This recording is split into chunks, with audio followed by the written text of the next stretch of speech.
Hi everyone, welcome to Numinosophy Academy. Today I'm going to be giving an overview from my never having been a Mormon perspective of the Book of Mormon. So the Book of Mormon was written in 1829-1830, very much in America's infancy. It was written by, or rather it was transcribed by, Joseph Smith. He transcribed it to Martin Harris originally, then his wife, Emma Smith, and then ultimately and primarily to Oliver Cowdery. According to Joseph Smith, the actual author of the Book of Mormon were prophets, ancient American prophets. And those writings were transcribed onto golden plates and then passed down generation to generation, ultimately buried, and then purportedly discovered by Joseph Smith, who then translated the plates into what we have now, more or less. Now, I say translated. It's not translated in the sense that we think about it, because this is a mystical kind of translation. The way he did it is he had a seer stone, which were very prevalent amongst treasure seekers in the kind of Western world in the 19th century. And he would take one of these seeker stones, these seer stones, put it in a top hat. He would peer into the top hat and then give dictation, which then Oliver Cowdery would write down. Of course, to anyone that doesn't believe Joseph Smith's account that, he discovered these golden plates that describe the journey of a tribe of Israel setting sail across the ocean, making landfall in America, forming civilizations, having great wars, creating this literature which was then ultimately rediscovered.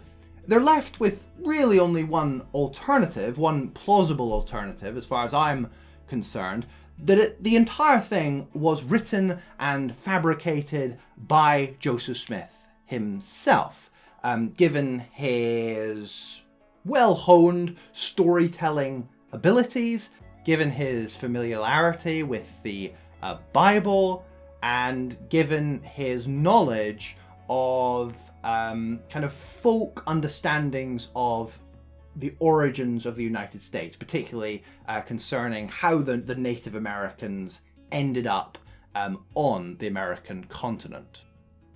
He was also familiar with the kind of theological controversies of his day, and many of those kind of pertinent theological controversies are also present in the Book of Mormon. So the Book of Mormon talks about different tribes making their way to the American continent. Where exactly in the American continent is not known. It seems like Joseph Smith was linking the geography in the Book of Mormon to the places around where he lived in kind of northeastern United States, but according to most Mormon scholars today, it's more kind of Central America type areas. So the first group was the Jaredites, and the Jaredites, as I said, made their way across to the American continent. And just like the pattern that we see in the Old Testament, God is, over the next 2,000 years here in America, over there in America, is continuing to call prophets. Just like he does in the Old Testament, continuing to call prophets to call the people back to God, essentially.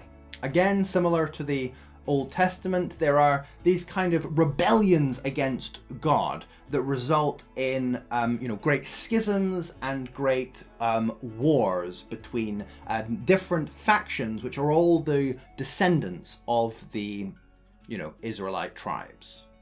It was the final prophet then, specifically Ether, who wrote the account of his people upon 24 what would you call it? Plates of gold. So then as the Jaredite tribe begins its kind of process of decline, then new groups from the Holy Land begin to make their way also over to the American continent, namely Mulek and Lehi. So Lehi is led through the Arabian wilderness for years, very much, reminiscent of Moses's journey to the Promised Land. So he's led through the desert for many, many years, and then eventually they are able to get across to the American continent. And then similarly, Mulek, who was a son of one of the kings in Jerusalem, also got into a boat and likewise made his way across to America. So this is kind of a wrong assumption that people new to Mormonism often make. They assume that it's only one boat that made its way across to America, but it was actually at least 3. Once these 2 individuals, Lehi and Mulek, make their way to America, the part of America being described in the Book of Mormon, the southern portion of that, they arrive with their families, upon which Lehi dies. And then you get a kind of squabbling which takes place between Lehi's 2 sons, the oldest of which, Laman, is kind of in rebellion against God. And so this kind of conflict is very reminiscent of the Cain and Abel story. And so Laman and his people become the Lamanites, and then the younger brother is Nephi, and his descendants become the Nephites. And so it's these Nephites which are the kind of key characters in the Book of Mormon. The Book of Mormon is being written by Nephites.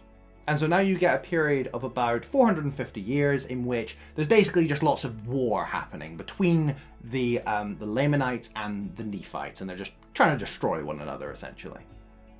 To kind of avoid this conflict, a prophet of the Nephites called Mosiah led the people away from the lands that bordered the Lamanites. Again, this is incredibly reminiscent of Moses leading his people out from Egypt. So he leads his people north and eventually finds the descendants of the Mulekites. And the descendants of the Mulekites are being led by a man called Zarahemla. And there's a kind of an immediate bond that these 2 groups establish, because they recognize that they are both descendants from people who came over from Jerusalem, from the Holy Land. And so these 2 people groups come together, they join, and they become a collective nation of the Nephites. And this Mosiah figure, this prophet who led the people to this location, then became their king. Okay, so then there's a period in which there's kind of various groups kind of moving around, trying to reclaim land, people moving from the Nephite region back down to the Lamanite region, and then there's a figure that goes in search of the remnants of that original tribe that made its way over to America. So they go up there and they find the land of the Jaredites, and they find the record of ether written on 24 golden plates. Ultimately, this group of people that went down and attempted to reclaim their territory down with the Lamanites were rescued by the then king of the Nephites, King Mosiah II, and so they're rescued and brought back to the land of the Nephites along with this 24 gold-plated book. King Mosiah II is then able to translate the plates through the power of God, very much giving the precedent to Joseph Smith to translate the golden plates as he would later find them, according to him. And so that summary of that earlier period is the Book of Ether, which is one of the books in the Book of Mormon, which is the account of this earlier period, this original tribe that set sail from the Holy Land. Okay, so we're now moving up towards the 1st century. So we have more political intrigue, more wars, more infighting between different groups, and more prophesying that Jesus will come. And so the coming of Jesus is heralded by a star in the sky, very much in the same way that it is in the New Testament, but also a night that doesn't get dark, so it remains bright for a 24-hour period. And also, most controversially, I think, earthquakes which level cities and destroy many things and kill many people.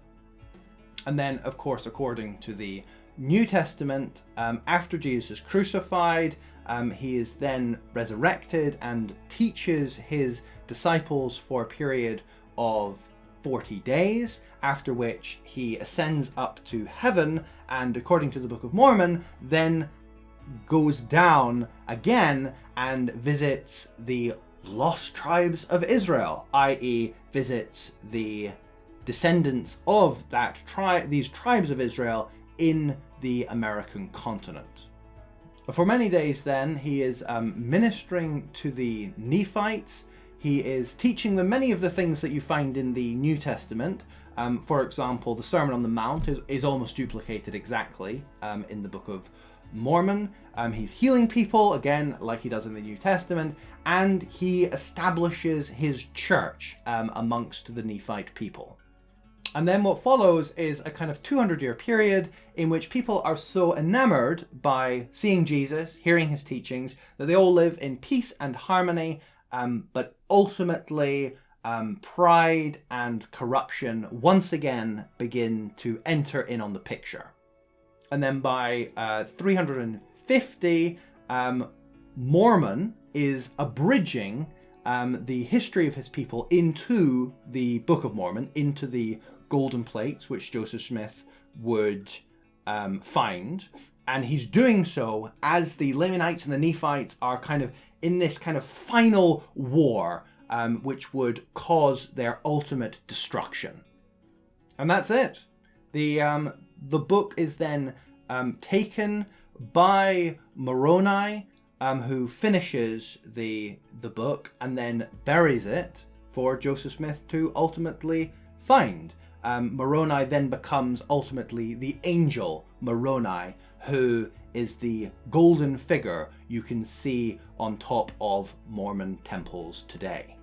Ultimately, I think the purpose of the Book of Mormon, from Joseph Smith's perspective, is to convince people to follow Jesus Christ. He's more or less trying to simplify the gospel. I know it seems very convoluted, but I think that is the ultimate purpose, is to simplify the narratives and make everything much more black and white. So it's much clearer what following Jesus Christ means, because all the controversies, all the confusion is all clarified in the Book of Mormon.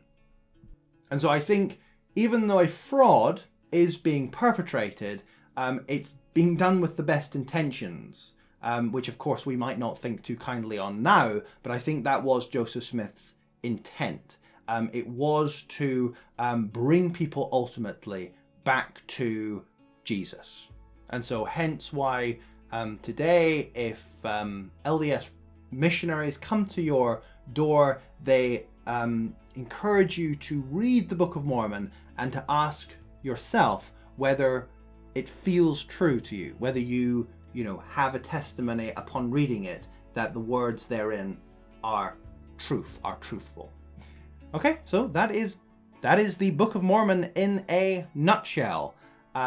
Thanks for watching. I've done a much more comprehensive video on all the issues around the translation of the Book of Mormon, so you can check that out there. Otherwise, my complete playlist is there. Thanks for watching, and I will see you next time. I found a star in you, always guiding me.